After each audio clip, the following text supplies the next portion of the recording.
Bonjour à tous mes frères et sœurs en Christ, mes bien-aimés frères et sœurs. Aujourd'hui, je vais faire ce petit message pour vous parler de la prière. Voilà, ça va être un petit message pour vous parler de la prière. Euh, oui, pour essayer de bien comprendre ce que je vais dire, ce que le Seigneur va me dire, va nous dire aujourd'hui, on va essayer d'utiliser une un peu comme une parabole, une comparaison. On va comparer notre relation, et il faut toujours le faire. Parce que comme je vous l'ai dit dans une de mes vidéos précédentes, comme le Seigneur nous l'a dit à travers moi, il faut le considérer comme un père, un vrai père. Donc, si on veut essayer de comprendre comment Dieu il fonctionne, regardons toujours à une relation saine entre un père et son enfant, que ce soit une fille ou que ce soit un garçon. Donc là, on va essayer de comparer notre relation avec notre grand-papa céleste, c'est lui qui nous aime de tout son cœur. Alors voilà, un père dans une famille qui a des enfants, dans sa maison, le père, il a autorité dans sa maison. Dans le sens, pas dans le sens négatif, mais dans le sens où il est le pilier central de la maison, le papa. Il y a aussi la maman qui est très importante, mais le papa, il est le pilier central. Et c'est la même chose avec Dieu. Dieu, dans sa maison, dans sa grande famille, c'est-à-dire lui et tous ses enfants, il est le pilier central. Il est même plus que le pilier central, il est celui qui fait soutenir cette maison. Celui qui la fait rendre inébranlable. Il est celui qui donne sa puissance à cette maison. Il est celui qui donne le souffle de vie à ceux qui composent cette maison. Donc il est beaucoup plus. Nous, notre comparaison, elle sera minime par rapport à la puissance réelle de notre grand Dieu et roi des rois. Mais aujourd'hui, on va comparer. Donc, en tant que père, moi je ne suis pas encore papa. Mais je m'imagine que si j'ai des enfants, je vais aimer, je vais aimer que mes enfants comptent sur moi. Je vais aimer ça. Parce que je sais au plus profond de mon cœur que je ferai tout pour mes enfants. Voilà. S'ils sont dans une situation difficile, je ferai tout pour les en sortir. S'ils ont besoin de quelque chose, besoin de manger, je ferai tout pour leur donner à manger, pour ramener la nourriture sur la table, etc., etc. S'ils ont besoin de soutien, s'ils ont besoin de force, si voilà, par exemple, mon enfant, mon petit garçon, il a envie de, je sais pas moi, de soulever un truc, parce qu'il a besoin de faire quelque chose, et puis il n'a pas assez de force, ben, j'aimerais bien qu'il m'appelle, papa. Je sais que toi, papa, t'es fort. Je sais que, allez, viens, papa, tu vas m'aider. Et moi, je vais l'aider. Je vais pas tout faire à sa place. Le but, c'est pas de faire de l'assistanat. Le but, c'est de l'aider. Donc maintenant, si on compare ça avec notre relation qu'on a avec notre grand et bon papa miséricordieux et notre Dieu d'amour, ne pensez-vous pas, ne pensez-vous pas, mes frères et sœurs, c'est une réflexion, que notre grand papa d'amour, il attend qu'on lui demande des choses. Même si notre papa, il sait tout. Parce qu'il y en a qui pourront dire, mais ça sert à quoi de demander des choses à Dieu tout en sachant qu'il sait tout. Donc, s'il voit qu'on est dans le besoin, il a qu'à exaucer. Il a qu'à nous sauver. Vu qu'il sait tout. Vous voyez, il y en a qui pourraient être dans cette attitude orgueilleuse et très sans amour. C'est une attitude sans amour de penser ainsi, de se dire ben, il sait tout, il va tout faire. C'est prendre Dieu pour un bougnoul, prendre notre grand-papa pour un poteau qui est juste là pour comme un vérin, qui est juste là pour actionner sa force. Notre papa, c'est beaucoup plus que ça. Notre papa, il a besoin d'une relation avec nous. Il a besoin que quand on est dans le problème, on s'humilie. Et on se dit, papa, j'ai essayé par mes propres forces. Mais je me rends compte que j'en suis incapable. Au lieu de faire bien les choses. je fais mal les choses. Au lieu que les choses vont d'après ce que j'imagine pour que ce soit bien, c'est tout le contraire qui se passe. Chaque chose que je fais, ça engendre un malheur. Papa, j'ai besoin de toi. Je suis incapable. Aide-moi. Une prière, mes frères et sœurs, comme ça. Une prière, mes frères et sœurs. Je ne vous dis pas de la façon d'en prier. Chacun prie dans sa façon. Mais une prière, retenez bien ces mots. Parce que c'est la logique, mes frères et sœurs. Une prière sincère. Une prière dans l'humilité. Et une prière faite avec foi est une prière exaucée. Je vous le dis, mes frères et sœurs, une prière avec sincérité, avec humilité et avec foi, et on peut même encore ajouter avec amour. L'amour. Parce que si on adresse une prière à quelqu'un, ça veut dire que cette personne, elle nous intéresse. Cette personne, on a envie de lui parler. On a envie de lui demander son aide parce qu'on sait qu'elle peut tout faire sur cette terre. Donc une prière avec ces quatre choses, la foi, l'humilité, la sincérité, l'amour. Mes frères et sœurs, cette prière-là, elle sera exaucée. Elle sera exaucée. Alors on pourra dire, mais si Dieu, notre papa qui est un père d'amour, il voit la misère dans laquelle nous sommes, s'il voit, et s'il ne fait rien, ça veut dire que c'est un mauvais papa. Ça veut dire que c'est un mauvais papa. Pourquoi il y en a peut-être qui vont dire, pourquoi sommes-nous obligés de lui demander alors qu'il voit des fois qu'on est dans la misère? Pourquoi? C'est un mauvais papa. Mes frères et sœurs, ne tombons pas dans ce piège. Mes frères et sœurs, ne faisons pas ça. Ne parlons pas comme ça de notre si grand papa et de notre si grand Dieu au-dessus des cieux. Parce que ce qu'il faut bien comprendre, mes frères et sœurs, c'est que nous, en tant que créatures, on est limité. Donc on n'a pas les tenants et on n'a pas les aboutissants de chaque problème. Même de nos propres problèmes, on n'a pas les tenants, on n'a pas les aboutissants.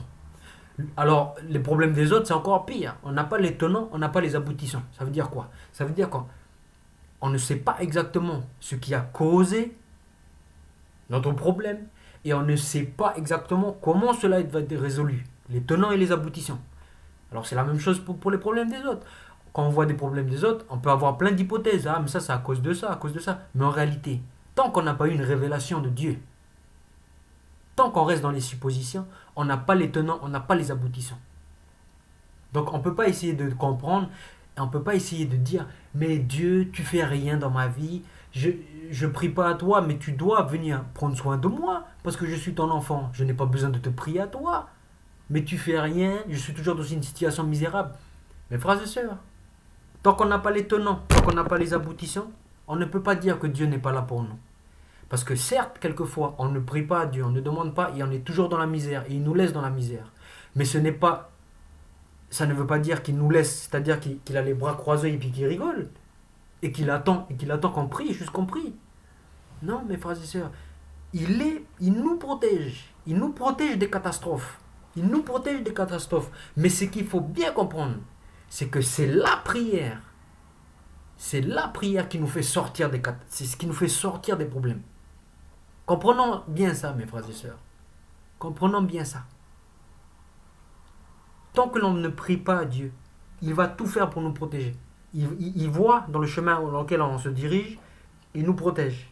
Il nous protège. Mais il ne nous sort pas du problème. Parce qu'on ne lui a pas demandé.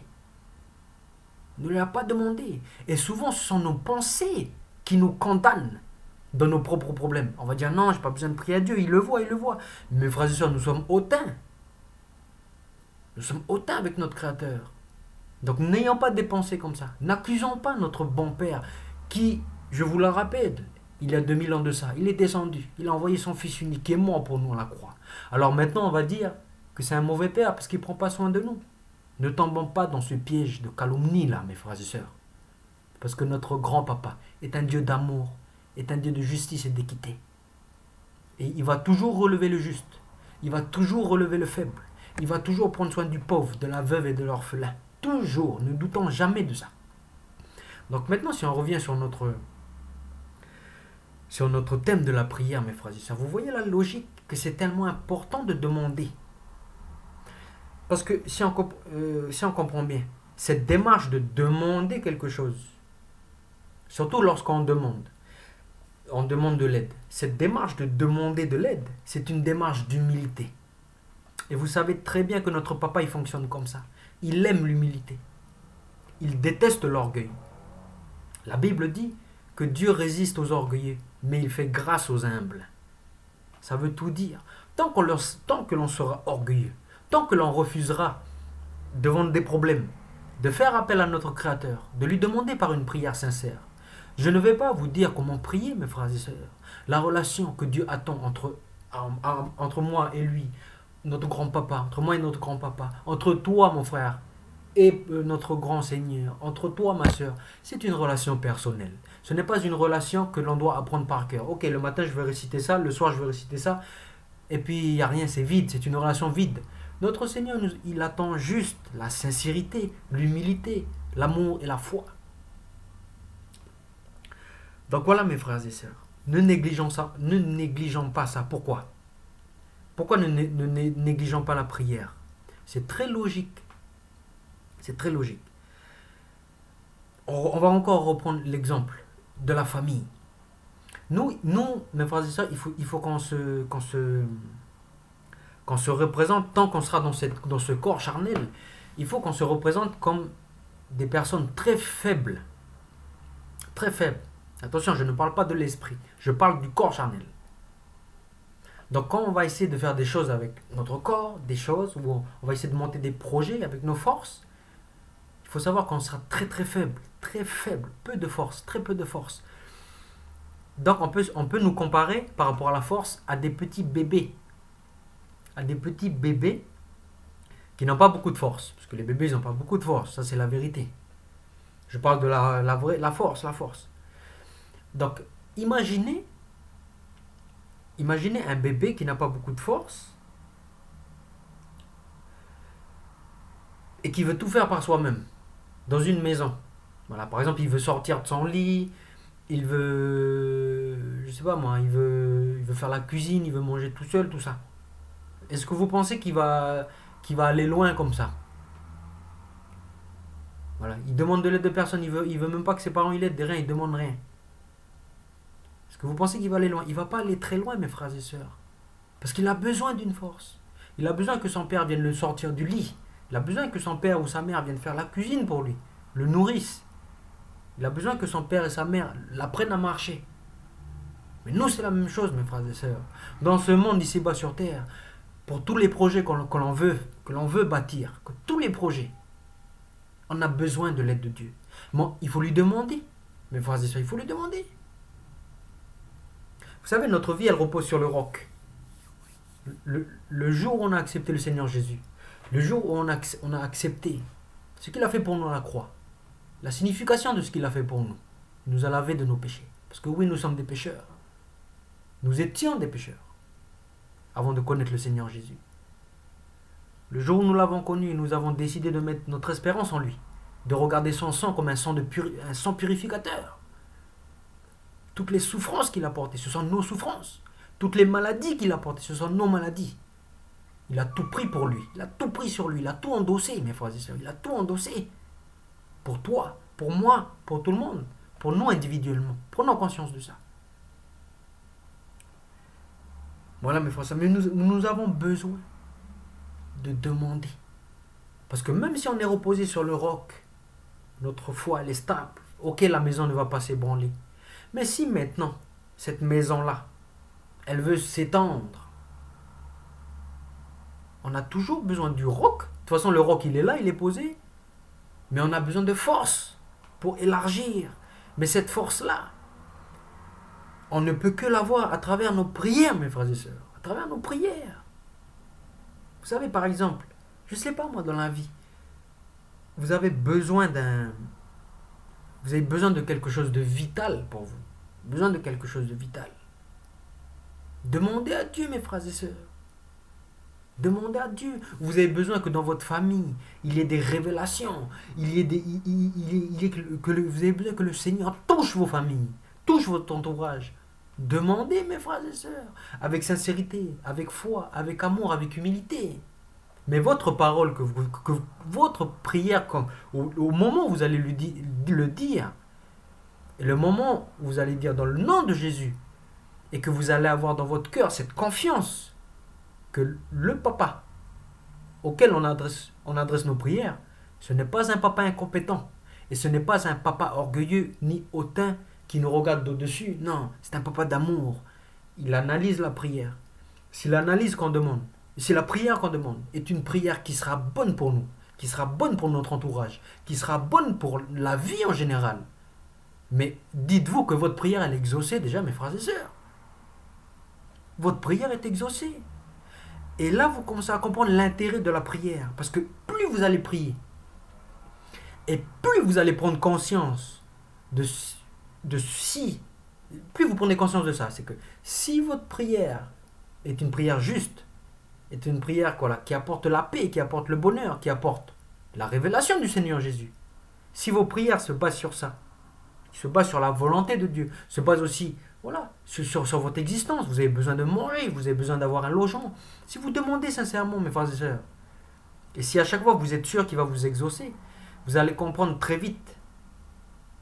Et l'Église doit prendre conscience de ça aujourd'hui. Le corps de Christ doit prendre conscience de ça. C'est que nous avons tout, mes frères et sœurs. C'est un mystère que l'on ne saisit pas encore. Mais ça, c'est un encouragement que le Seigneur vient de nous donner là. C'est que nous avons tout, mes frères et sœurs. Nous possédons tout sur cette terre. Et c'est pour ça que l'on comprendra mieux une parole de notre grand frère Paul. Voilà, je ne sais plus c'est dans quel passage, mais notre grand frère Paul, à un moment donné, il va dire nous avons tout en Christ. Nous avons tout, c'est-à-dire tout. Mais parce que notre grand frère Paul, il avait compris une chose. C'est que si tu demandes quelque chose à Dieu, avec sincérité, humilité, amour et foi, et si ta prière est en conformité avec la volonté de Dieu, tu as obtenu cette chose. Mais qu'est-ce qu'on attend, mes frères et sœurs, pour prier? Mes frères et sœurs, qu'est-ce qu'on attend pour demander à notre grand-papa que mon voisin, que ma chérie, que ma maman, que mon papa, que mon frère, que ma sœur, que mon cousin, que mon prochain soit touché par l'évangile, soit touché par le Seigneur et devienne un enfant de Dieu? Mais qu'est-ce qu'on attend, mes frères et sœurs, pour prier? Pour demander ça. Et vous pouvez aussi demander plein d'autres choses qui est dans la volonté de Dieu. Mais ne négligeons pas la prière, mes frères et sœurs. Je vous assure, dans ma vie, ça fait peu de temps que je suis enfant de Dieu, que le Seigneur a bien voulu poser les regards sur moi, pécheur que j'étais. Cela fait peu de temps. 2017. Septembre 2017. Mais vous savez, mes frères et sœurs, je suis convaincu aujourd'hui, à travers l'expérience que j'ai vécue jusqu'à aujourd'hui, que ma conversion, c'est-à-dire que le jour où le Seigneur il a posé les regards sur moi, cela ne vient pas de moi. Cela vient des frères qui sont autour de moi, des sœurs qui sont autour de moi, qui étaient déjà en Christ à l'époque, ou qui commençaient à comprendre qu'il y a un Dieu là-haut, qui ont prié pour moi. Et voilà aujourd'hui ce que je suis devenu. Jésus habite dans mon cœur. Donc maintenant, à plus forte raison, devons-nous prier pour ceux qui sont autour de nous, qui ne connaissent pas encore le Seigneur. Vous comprenez? Vous comprenez l'importance de la prière? Il est très important, mes frères et sœurs, de prier. Un enfant de Dieu est un enfant qui prie. Maintenant, moi je ne veux pas rentrer dans ce genre de prédication ou de ce genre de conseil de dire alors pour prier il faut vous lever le matin à telle heure, ou voilà, le matin vous sortez du lit, vous priez, vous mettez à genoux, à midi vous priez, vous mettez à genoux, le soir vous priez, vous mettez à genoux. Moi je ne veux pas rentrer dans ce genre de choses, mes frères et sœurs, parce que j'ai compris une chose, c'est que lorsque l'on va mettre des règles, surtout des lois, si on va mettre des lois, donc on va dire il faut faire ça, si tu veux obtenir ça, tu dois faire ça, tu dois faire ça, tu dois faire ça. Quand on va commencer à mettre des lois, c'est là que tout va dégringoler. C'est là que tout va dégringoler, mes frères et sœurs. Parce que l'homme n'est pas capable de respecter la loi. Pas capable, il est incapable. Je pense et je suis convaincu que c'est comme ça que ça marche. Il ne faut pas donner de loi. Donc moi, le seul conseil que j'ai à vous dire, ne négligez pas la prière. Ce n'est pas une loi que je dis, c'est un conseil. Ne négligez pas la prière. Et sur la façon de prier, moi je n'ai rien à vous apprendre. Le Seigneur vous-même va vous apprendre comment prier. Le Seigneur vous-même va vous donner des temps dans la journée pour prier. Le Seigneur vous-même, lui-même, notre grand roi des rois, il va prendre soin de vous. Et il va vous montrer comment prier. Parce que chacun a sa façon de prier avec Dieu. Il y en a qui aiment bien le faire la nuit, comme il n'y a pas de bruit. Voilà, comme tout le monde dort. Ils prient, ils se mettent à genoux. Il y en a d'autres qui prient même debout. Il n'y a pas de position, mes frères et sœurs. Il n'y a pas de position assis, à genoux, les mains croisées. Moi je pense qu'il n'y a pas de position. C'est tout dans la sincérité. Mes frères et sœurs, c'est tout dans la sincérité du cœur. C'est tout dans la sincérité du cœur. Dans l'humilité, dans la foi et dans l'amour. Même quand tu marches pour aller faire tes courses, mon frère, ma soeur, je vous le dis, quand tu marches pour faire tes courses, isole-toi dans ta chambre intérieure. Vous savez, le Seigneur, il a dit, notre grand Seigneur, celui qui a donné son sang pour nous, il nous a dit, quand tu pries, ne prie pas devant tout le monde, mais cache-toi dans la chambre, pas dans ta maison, cache-toi dans la chambre, ferme la chambre et prie dans le lieu secret. On peut interpréter cette parole de différentes façons. On peut dire, oui, mais du coup, il faut prier à la maison. Du coup, il faut prier à la maison. Il faut que je rentre à la maison, il faut que je vais dans ma chambre, je ferme ma clé la chambre, j'éteins la lumière, puis je serai dans le noir, dans le secret. Mais, mes frères et sœurs, que se passe-t-il pour les enfants chrétiens qui n'ont pas de toit? Parce que ça existe, mes frères et sœurs, qui n'ont pas de toit, qui n'ont pas de maison. Ils vont trouver où la maison et la chambre? On se rend compte que c'est au-delà du physique. Quand le Seigneur il dit, allez prier dans la chambre, dans le secret, c'est toi intérieurement. Mets-toi dans ta chambre intérieure. Mets-toi dans ton secret. Mets-toi dans ton intimité personnelle. Et demande à papa qui voit dans le secret. Donc, moi, je suis convaincu, tu peux marcher, tu peux aller faire les courses. Et à un moment donné, quand tu ne seras pas occupé par tes courses, quand tu vas laisser un coup de côté les courses, tu vas marcher et tu vas rentrer dans ton intérieur, dans ta chambre secrète. Et là, tu vas demander sincèrement avec foi, comme si tu parlais à Dieu qui est en face de toi. Dans ton cœur, tu lui demandes, papa,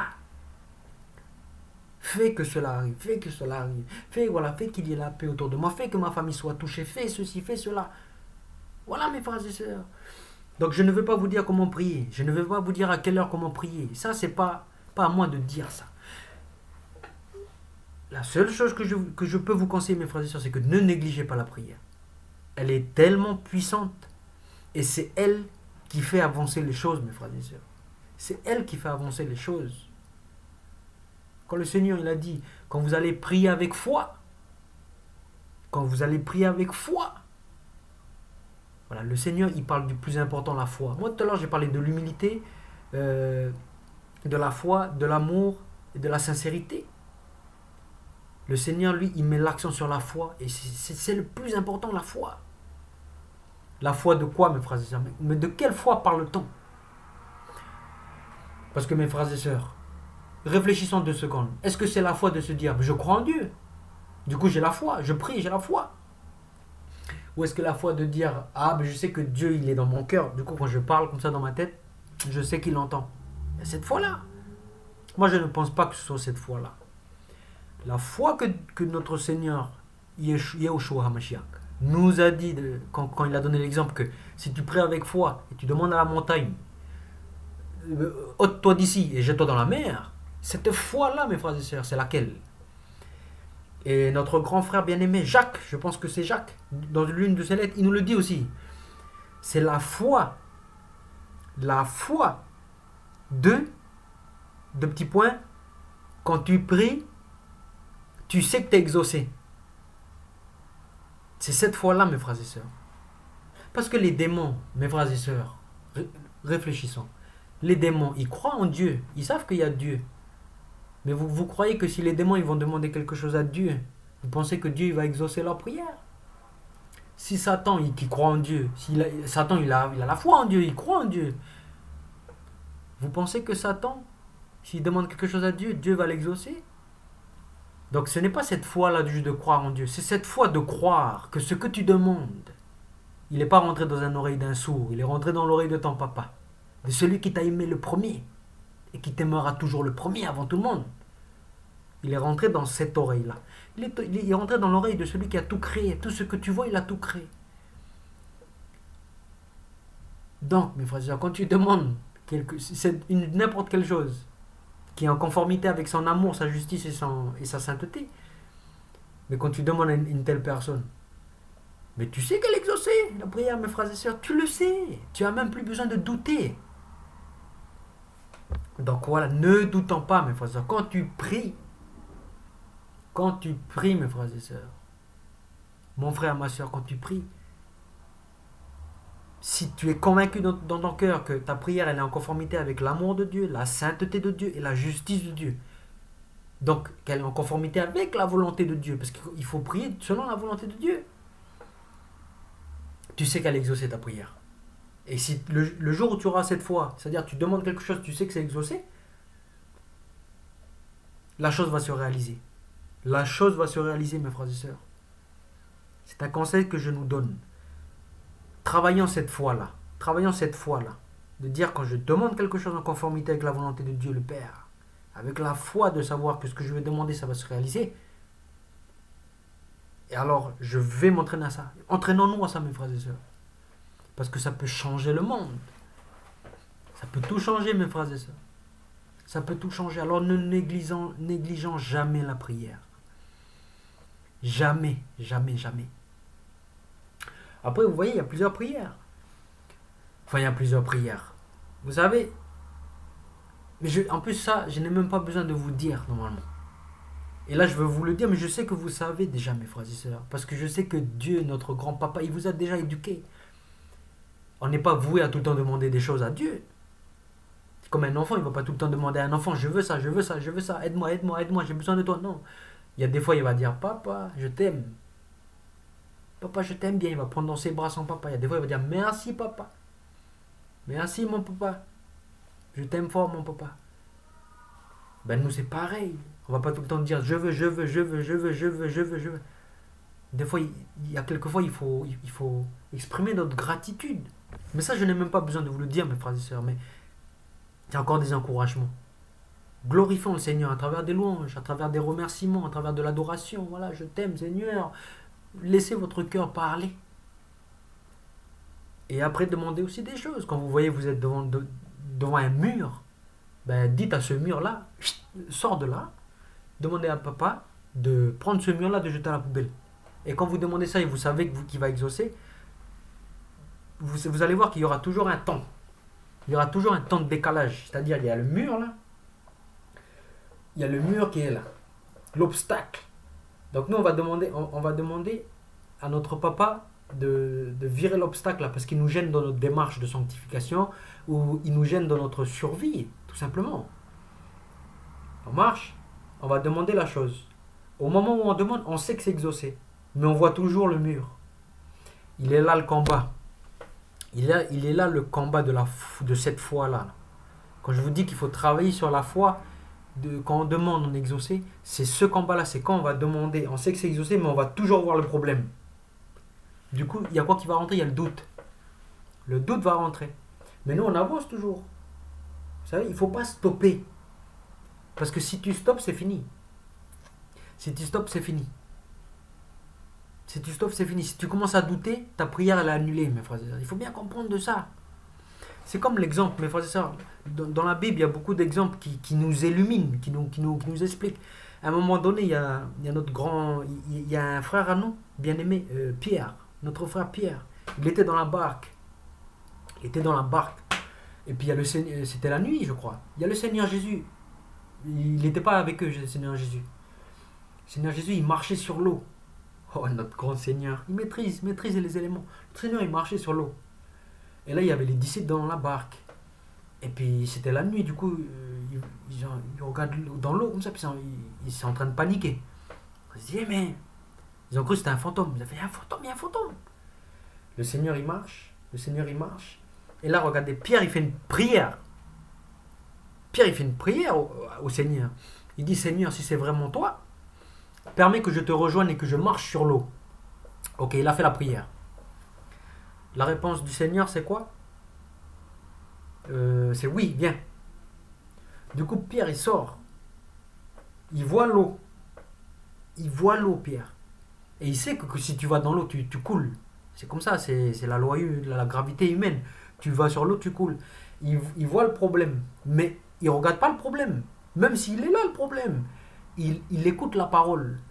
Que oui, le Seigneur, il m'exauce. Il m'a dit, viens, il m'a exaucé. Il commence à marcher. Ce n'est pas fini. Il y a le vent qui commence à souffler. Pierre, il fait quoi? Il commence à paniquer, il commence à douter. Et il s'arrête. Pierre, il s'arrête. Il n'a pas continué à avancer. Il a dû s'arrêter. Il a dû voir le vent, il a dû s'arrêter. Il a fait quoi? Il a coulé, il a commencé à couler. Le Seigneur, il a pris sa main, il l'a relevé. Et il lui a dit après, tu as eu peu de foi. Mais nous, c'est la même chose, mes frères et sœurs. Prenons l'exemple sur cet exemple-là. Mes frères et sœurs, prenons sur cet exemple. Quand on demande quelque chose à Dieu, même si le problème, il est toujours là, mais on sait, on ne regarde pas le problème, on écoute ça, on sait qu'il va nous exaucer. On sait qu'il nous aime. On sait que ce qu'on a demandé, c'est en conformité avec son amour, sa justice, sa sainteté. On sait. Donc même s'il y a encore le problème, nous, on avance. Nous, on ne s'arrête pas. On avance. Et quand on va arriver en bout devant le problème, là, il va éclater le problème. Il va éclater et on va briser. Parce qu'on sait que notre prière, elle a été exaucée. Donc, mes frères et sœurs, aujourd'hui, c'est un encouragement pour vous dire, ne baissez pas les bras. Vous avez demandé beaucoup de choses avec Dieu, beaucoup de choses à Dieu, pour l'amélioration de votre quotidien, l'amélioration de votre vie. Et que voilà, vous savez que c'est en conformité avec l'amour de Dieu, la sainteté de Dieu, la justice de Dieu. Mais ça n'a pas été exaucé. Il y a de grandes choses, mes frères et sœurs, que vous n'avez pas eu, vous n'avez pas mis en pratique cette foi-là. Cette foi qui dit que quand tu demandes quelque chose qui est dans la volonté de Dieu et que tu es convaincu qu'elle se réalisera, alors elle se réalisera. C'est pour ça, ça n'a pas marché. Mais à partir d'aujourd'hui, le Seigneur nous a instruits. C'est une bonne nouvelle. Les temps vont changer. Il y aura un souffle de rafraîchissement dans vos vies, mes frères et sœurs, dans vos vies à tous, mes frères et sœurs. Mettez en pratique cette parole-là. Et surtout, n'oubliez pas d'aimer, de rendre grâce et de glorifier, de remercier notre grand roi des rois qui nous a donné un tel pouvoir, mes frères et sœurs. Voilà. Je remets cette prière. Je remets cette prière, papa, entre vos mains. Entre les mains de votre agneau qui a été immolé et qui aujourd'hui est ressuscité, qui est assis à votre droite. Je remets cette vidéo entre vos mains, papa, afin que tous ceux qui écoutent cette vidéo, chaque oreille attentive, chaque âme attentive à cette parole qui vient d'être dite à travers moi, papa, puisse trouver refuge dans leur cœur et puisse germer, et puisse donner des fruits de triomphe, donner des fruits de miséricorde et de compassion pour faire avancer les choses autour d'eux, dans leur famille, dans leur entourage, afin que votre lumière luise dans les ténèbres, papa. Oh oui, papa, je remets cette prière entre vos mains. Dans le nom de Yahushua HaMashiach, le nom qui est au-dessus des cieux. Amen. Soyez bénis, mes frères et sœurs.